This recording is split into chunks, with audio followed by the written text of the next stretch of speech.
Assalamualaikum warahmatullahi wabarakatuh. Bertemu lagi dengan saya Saskia Rahmatu di channel aku Saskia Rahmatu tutorial mulai dari 2. Kali ini saya akan memberikan topik mengenai pengalamanku saat servis gadget, yaitu saya akan ceritakan. Jadi kronologisnya gini, dari tahun 2007 ya, HP aku yang pertama HP Nokia yang bentuknya masih tombol-tombol. Pertama kali mengalami servis tuh 2 kali, yaitu pertama baterainya ini ya, baterai gendut. Nah, pada saat itu mulai tahun 2012 saya ganti HP menjadi HP-nya jadi sekarang tuh smartphone ya.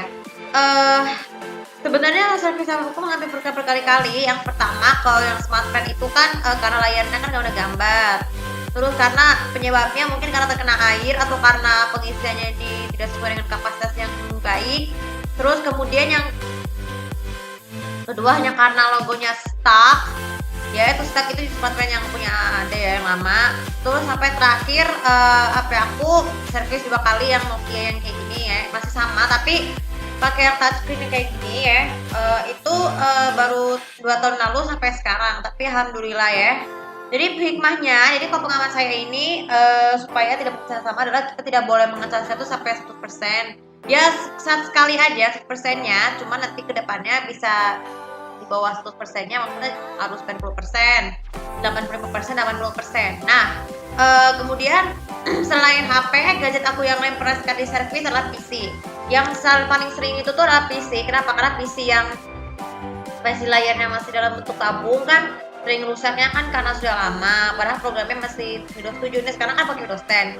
Ya pengalaman pertamanya ini saat gara gambar, apa karena stabilizernya rusak atau karena kabel CPU-nya yang sudah rusak, terus port USB-nya juga rusak dan sebagainya. Kalau laptop ya memang laptop udah 2 kali ya mengalami sering kali sih mengalami kerusakan. Jadi seperti pada saat restart otomatis, terus jadi saya dimatikan aja biar menghemat energi. Terus kemudian karena Windows-nya lagi usang software-nya, tapi alhamdulillah saya masih berjalan dengan baik ya. Nah, hikmahnya jadi kalau menggunakan laptop PC itu sesuai dengan kebutuhan guys, jangan sampai buat hal-hal yang tuh tujuannya kayak bisa main game boleh, tapi harus sedikit aja ya supaya tidak merusak, supaya bisa menahan mengawetkan kapasitas untuk menghemat biaya dan waktu, karena kan biaya untuknya tidak begitu murah. Kemudian PS2 ya. Oh ya, PS2 ini saya udah lama banget pernah main ini dalam 6 tahun terakhir ini karena ya mungkin karena alasannya karena mungkin karena CD compact disknya sudah lama, jadi saya terpaksa pakai hard disk eksternal ya sih. Pernah banget pakai hard disk eksternal dari tahun 2014 ya. Cuman terus kerusakan yang ini yang sering aku alamin berkali-kali ini adalah karena compact disk aku tuh tidak ini ya, tidak datang karena optiknya lagi nggak berfungsi. Kemudian terus karena apalagi ya, controllernya itu bisa kameranya ke atas terus. Nah, dan seperti itulah cara kerusakannya. Begitu juga kalau PSP pernah banget sekali ya, memori cardnya kan nggak pakai ada virus. Jadi saya pakai memori. Oh ya, mas sampai sekarang pun dengan memori card aku tuh nggak pernah ganti-ganti yang PSP, tapi GB bisa berubah, tapi dengan isinya harganya cukup kecil yaitu 10.000. Nah kemudian jadi hikmahnya kalau PS2 atau PS itu juga harus diperbaiki guys. Jadi sebaiknya home console-nya ditaruh di tempat yang aman supaya pada saat itu jangan mudah jatuh pada saat lagi diberes sama bunda ya.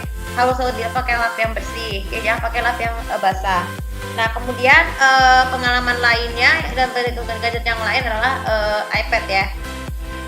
Nah mungkin iPad ini pernah mengalami ke servis berapa kali, itu karena layarnya nggak kebuka atau sering restart, dan juga ya mungkin pengalamannya itu karena software itu kan pakai Apple ya, karena beda dengan Google, Apple itu juga pakai aku juga jadi masalah yang lain yang terparahnya lagi adalah speakernya sering rusak karena selalu berduing-duing ya, berdenging suaranya, jadi bisa mengganggu.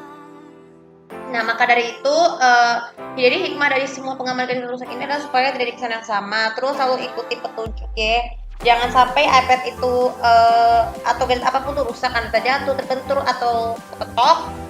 Dan juga pengisian baterainya juga tidak boleh, harus dibatas ini ya, harus di bawah 100%, nggak boleh terlalu sering. Nanti kalau misalnya sama aja seperti HP, iPad itu kapasitasnya cukup minimal 80, 85, dan 90%. Oke, untuk video kali ini juga bisa bermanfaat dan jangan lupa biasa untuk follow sosial media aku, komen dan juga subscribe channel di sini untuk lebih yang tahu untuk mengetahui lebih detail ya tentang aku. Terima kasih. Assalamualaikum warahmatullahi wabarakatuh.